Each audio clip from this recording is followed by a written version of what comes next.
good, man. All right. So stupid that a car can do this. With nearly 400 horsepower and a wider than ever stance, the brand new generation Ford Ranger Raptor is ready to throw punches with the biggest hitters on today's market. I'm Sam Young, this is Chasing Cars, let's take a look.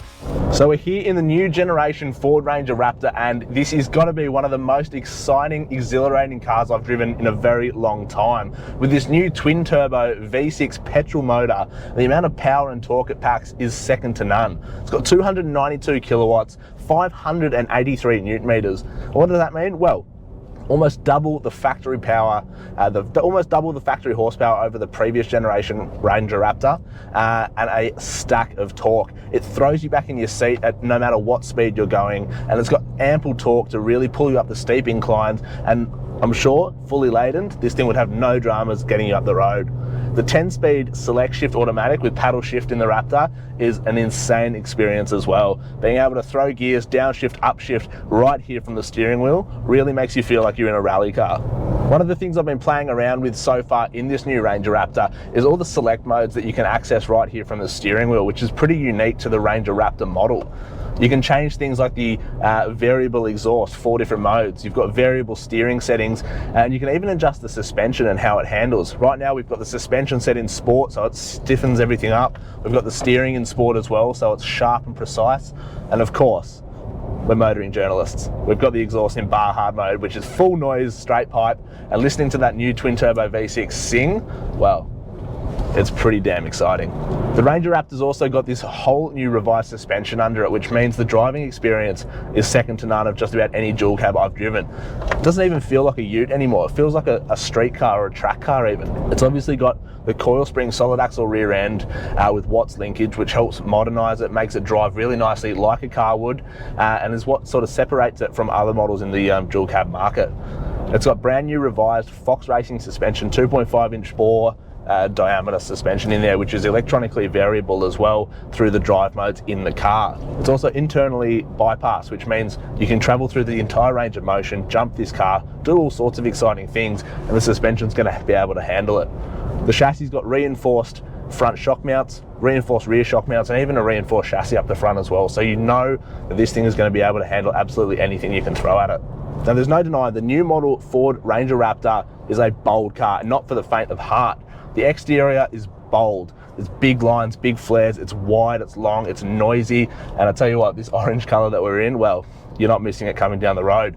And the interior is the same. It's a really nice place to be, but there is no mistaking that this is a sports car with a big fiery motor under the front. All the orange accent stitching, you've got the top line here sort of reminiscent of the rally cars and those sort of race inspired steering wheels. What you can't see behind me is an incredible bucket seat, actually designed and inspired off the F-22 Raptor fighter jets. It means it's super comfortable, but super well bolstered, not just for side to side movement, but for up and down, because the engineers at Ford know that if you're driving this bad boy, chances are there's going to be some air under those tyres from time to time. So you need to be comfortable, and most importantly, safe. Around all the fit and finish, all the soft touches, the suede effect across the dash, around this 12.4-inch LCD digital instrument cluster, you've got some really nice stitching around everywhere. You've also got factory Bang & Olufsen speakers and tweeters in this car, which means the sound system is going to absolutely slap while you're driving all your mates to the beach or your favourite campsite, which is super exciting.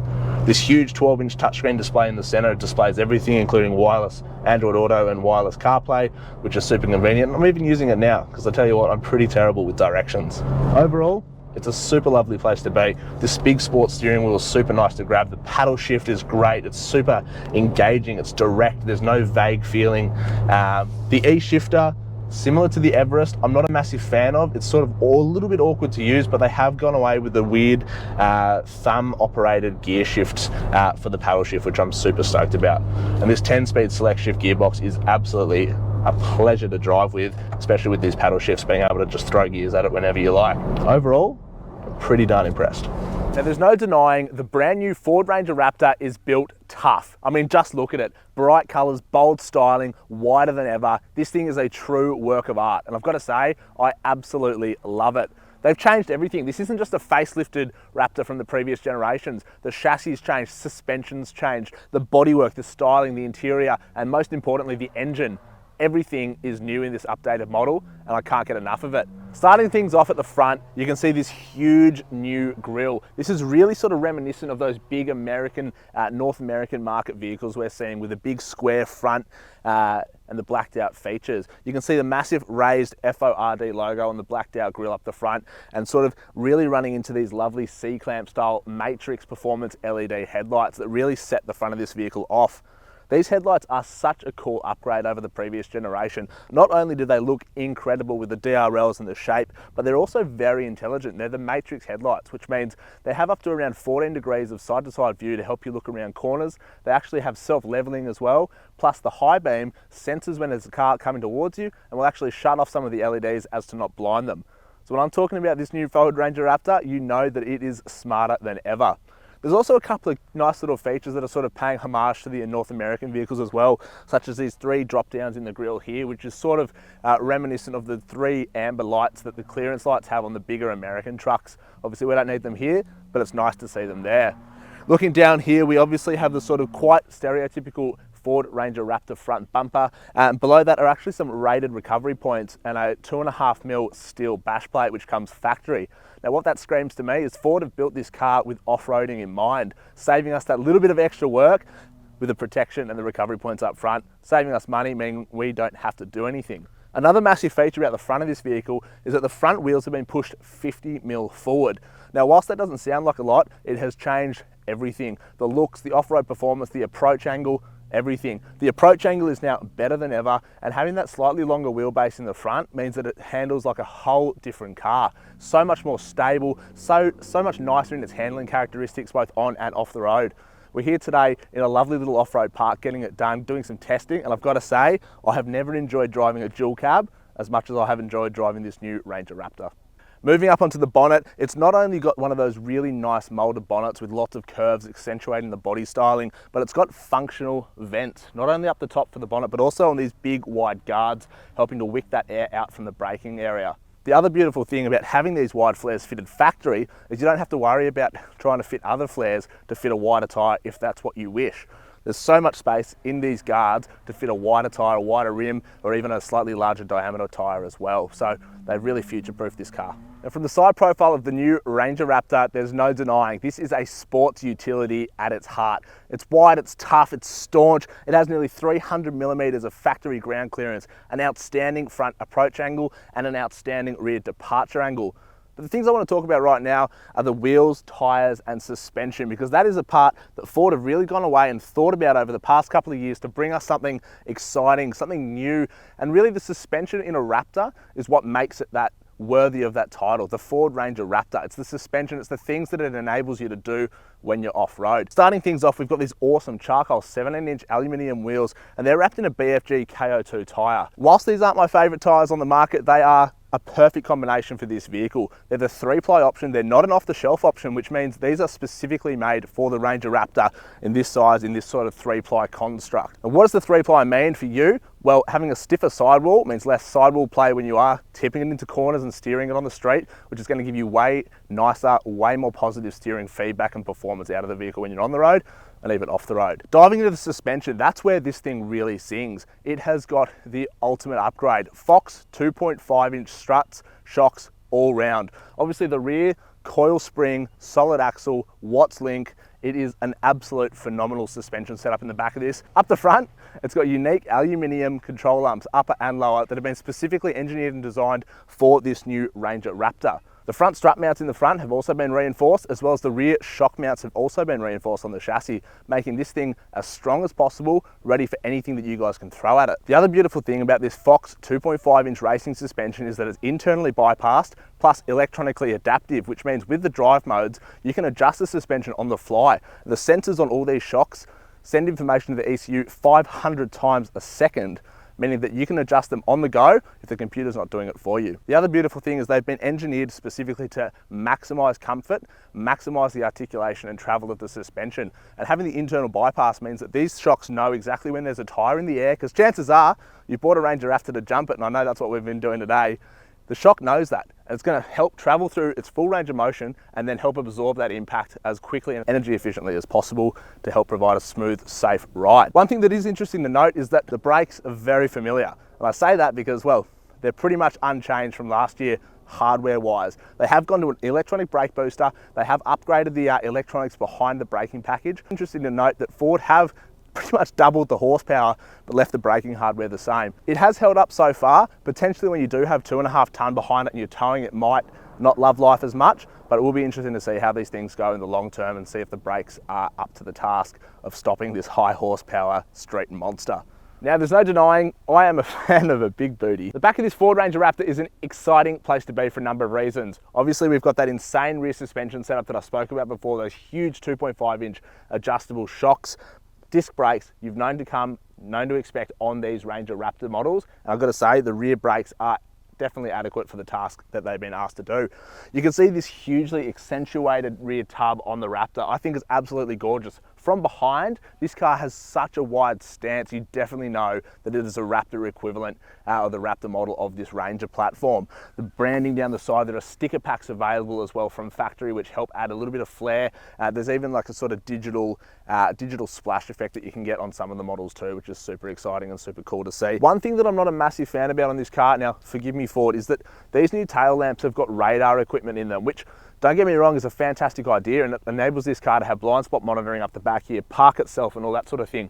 But one of the first things to be damaged when you are off-road in a dual cab like this is your tail lights. And having expensive radar equipment in them means that if you do go out bush and do damage one, it's going to cost you an arm and a leg to repair. So there is that to consider. The other beautiful thing that Ford's thought about, and it's sort of just showing that they are so committed to listening to the consumers, listening to their customers and providing a product that is desired, is the tub. Obviously it's got this tough bed liner, which is pretty standard on a lot of Ford tubs, but on the tailgate, they've actually got a built-in ruler. They've got spots for G-clamps, so you can actually clamp a piece of timber, clamp a piece of metal to the back tailgate of this car using the ruler, cut it up, do whatever you need to do.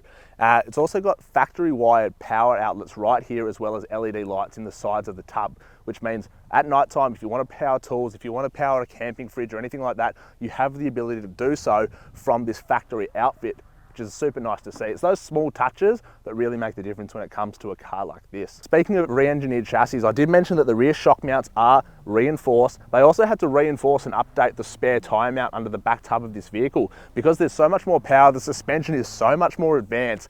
They know that this car is about to be used and abused more than any previous model Ranger Raptor. So they had to beef it up. Again, showing that no leaf has been left unturned, no nut and bolt has been left. This thing is a completely new vehicle, and it is super exciting to see. Now, arguably the biggest, most exciting, and probably best sounding update over the previous generation Ranger Raptor is this new motor. And oh my goodness, it is to die for. This is the brand new 3-litre V6 twin turbo petrol motor fitted in the front of this. It's obviously got that 10-speed select shift automatic behind it, and in the Raptor model, that's paddle shift, which is super great to see. Now, this motor makes a stonking amount of power, 292 kilowatts and 583 newton meters of torque. And put that in layman's terms, nearly 400 horsepower, or almost double the previous generation Ford Ranger Raptor output. So it really does put into perspective how quick this thing is. 0 to 100 in around 6 seconds, which is hot hatch territory. A car that's weighing 2.5 tons is almost unheard of to get up going that quick, but it does it somehow. There's a couple of gripes in here though that I do have to talk about. The first is, well, you can probably tell there's barely a spare inch of space in here. If you're going to be looking to fit auxiliary fuel filters, dual battery systems, battery isolators, sort of four-wheel driving aftermarket accessories, engine bay is not going to be the spot for them. Although ARB are looking at designing a bracket that fits a second battery behind that rear seat, again, that's pretty much going to be your only option. Some other nice things to note are a nice high air intake, which means the wading depth on this car is fantastic from a factory point of view. Although if you are going to take this to some proper river crossings, definitely recommend a snorkel. The other thing that's interesting is the alternator is down as low as it can go. Now, if you're a Toyota fan like I am, you'll know that having a low alternator, mixing that with four-wheel driving, water crossings, dusty environments and mud bogs, well, it's a recipe for disaster. And in a car like this, which is so heavily reliant on technology, having an alternator down that low and potentially risking mud in there, well, could spell disaster for your four-wheel drive trip. The other super exciting thing about this engine is that it has built-in anti-lag. Traditionally something you'd only see in aftermarket environments where they're racing, rally cars and that kind of thing. Now, put simply, anti-lag is where the motor is going to continue feeding the turbos air but not fuel. And what that means is that the air is going to keep those turbos spooling for 3 seconds once you've let off the gas. Say you're slowing down for a corner or you're about to tip it into a dirt whoop, something like that. You have a 3-second opportunity after that where the built-in anti-lag is going to keep those turbos spooling, so that when you do go and grab a whole lot of throttle coming out of that corner, you don't have that moment of hesitation from the turbos to spool up. They're there ready to go, instantaneous turbo boost, which is super exciting. Something that not a lot of manufacturers have dabbled in before, and it's exciting to see that a vehicle of this caliber is getting technology like that. That being said, there's a distinct lack of gas struts under here, and for a 90 grand plus car, it's a little bit disappointing. Now, Ford claimed that this vehicle will get around 11.5 litres per 100, but I'm going to be honest with you, the best I've been able to pull out of this thing so far is around 14 litres, 15 litres. That being said, I'm not driving overly conservatively, but it is still a lot thirstier than the previous generation 2-litre biturbo diesel motor. Now, while we have our head up here in the front engine bay, you can see that they've got this new electronic brake booster, which is going to help sort of a whole lot of things. A, give you way better braking performance, even though they've reused the standard hardware from the previous generation Raptor, which is nice to see. And the Raptor does have its own sort of brake tune, we've been told, which is going to help maximum braking performance. The other thing to note is the top of the line Everest also has this electronic brake booster. The other thing to note is that there's no traditional inner guard skin here. That's because they've done away with that sort of technology and they've gone to this sort of front tube chassis front clip, which has all the gear mounted to it. Now, that's for a couple of reasons. Obviously, strength, rigidity, lightweight is all one of them, but it also helps keep the noise down in the engine bay. You'll notice that inside the Raptor, even though it has this gorgeous V6, which sounds amazing out of the exhaust, there's very little NVH coming through into the cabin, and this is a part of it. Even things like mounting the washer bottle to this frame is just going to help alleviate any rattles, any noises, and that kind of thing that are coming from items suspended off the inner guard, which are then linked to the body. Now, don't get me wrong, I'm probably this new Ranger Raptor's biggest fan, but there is another gripe that I do have, but it's sort of just a nature of the beast, and it's a byproduct of having a vehicle so specifically set up for off-road, on-road racing applications. That is towing. Now, while the top of the line Everest and a whole lot of other dual cabs out there can comfortably tow 3.5 tonnes, the Ranger Raptor is only rated to 2.5 tonnes. And that's obviously a byproduct of having that coil-sprung Watts-Link rear suspension and that Fox shock in there. But 2.5 tonne is still quite generous. If you've got a small boat, jet skis, or a light race car on a car trailer, it'll do it with ease. This vehicle's been factory fitted with this high clearance Raptor specific tow bar as well, which helps with that tongue out, gives you a maximum departure angle, which is a super nice feature. And it's actually built in right here to this rear chassis cross member, along with these built-in rated recovery points. The other thing to note is with the factory fitted tow pack, you also get a factory fitted electronic brake controller in the cab, nice in the factory bezel, which is a super nice clean installation and saves you having to go out and purchase something aftermarket afterwards. We've jumped inside the cockpit of the new Ranger Raptor, and overall it is a lovely place to be. They've really refined the interior of this car. They've made it a really nice place to be, and they've sort of elevated to that almost luxury European level of quality, but kept it at such an affordable price, which is really impressive. Some features that I love are this huge 12-inch touchscreen display right here in the center, which uses the Ford Sync 4 technology. It's their latest iteration of infotainment screen, and that gives you wireless Apple CarPlay, wireless Android Auto, navigation, all your Bluetooth connectivity, as well as aircon controls are all from this 12-inch display in the center. Up in front of me in the Raptor, you get a 12.4-inch LCD digital cluster, which helps display all the information, all the driving modes, of which there are 7, as well as your tacho, fuel, any parameters like that. You can also go ahead and adjust all your drive mode, suspension settings from the steering wheel here, and it'll help you guide through that on this digital dash. Some other things to note are this gorgeous bespoke wheel. You've got customizable buttons. You can adjust the steering wheel sensitivity, the shocks, the exhaust, and then save your presets using this customizable button here, which means you can press that and say, in my instance, I would have it sport suspension, sport steering, and the Baja exhaust. If you let your mates drive it and you want to jump in and change the settings, you just hit that button and it changes everything at the click of that button. Some things I don't like about this car are this E-shifter. I find it a little bit awkward to use, a little bit ugly. I know, it's a pretty harsh word, but I'm just not a massive fan. The paddle shifts are really nice to use, really confident when you're shifting. You know that they're there and they move with the wheel, which, you know, I don't mind. Some people might hate. That's up to you. There's really nice orange accent stitching. We've got the red dead straight line here on the steering wheel, again paying homage to those rally teams that this car is sort of inspired by. You've got this bespoke Raptor wheel here, which has actually got the same sort of cutout as the bucket seats here in the front of this Ranger Raptor as well. So it sort of helps give you a full cohesive feel of this vehicle when you're in it. The rear second row seats are also got bespoke Raptor stitching cushions, or seat cushions I should say, which again helps you just feel like this is a really nice communal space to be in, and the second row isn't left out of the excitement of this vehicle. There's a whole bunch of storage in here. You've got the upper glove box, the lower glove box, a whole lot of nice suede effects, soft touches everywhere, as well as wireless charging, and obviously your USB and USB-C charging ports down here as well, and a nice generous glove box, again with that soft touch leather effect. Another thing I love in here is this cutout. The door handle of this car is a little bit unconventional, and at first I didn't like it, but then I found out why they've done it.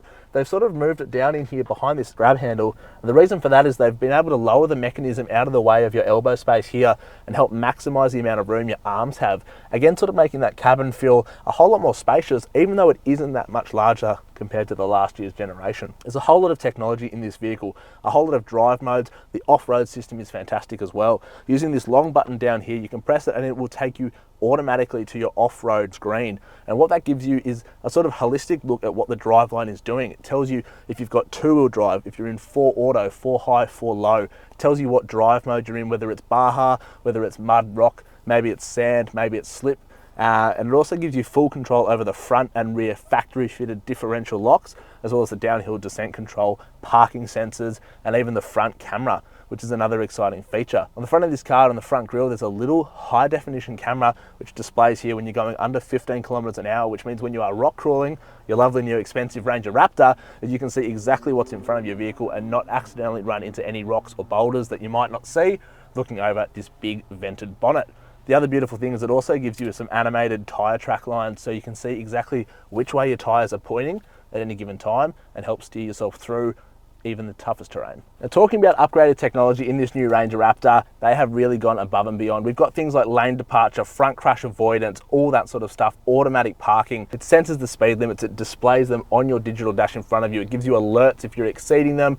It gives you fatigue alerts and all that sort of stuff. So it really is a safety conscious vehicle. The other thing is the 7 driving modes, which are toggled through this sort of dial down here, which has got actually quite a nice sort of spring back feeling to it, and I actually quite like it. A little bit different to previous generations.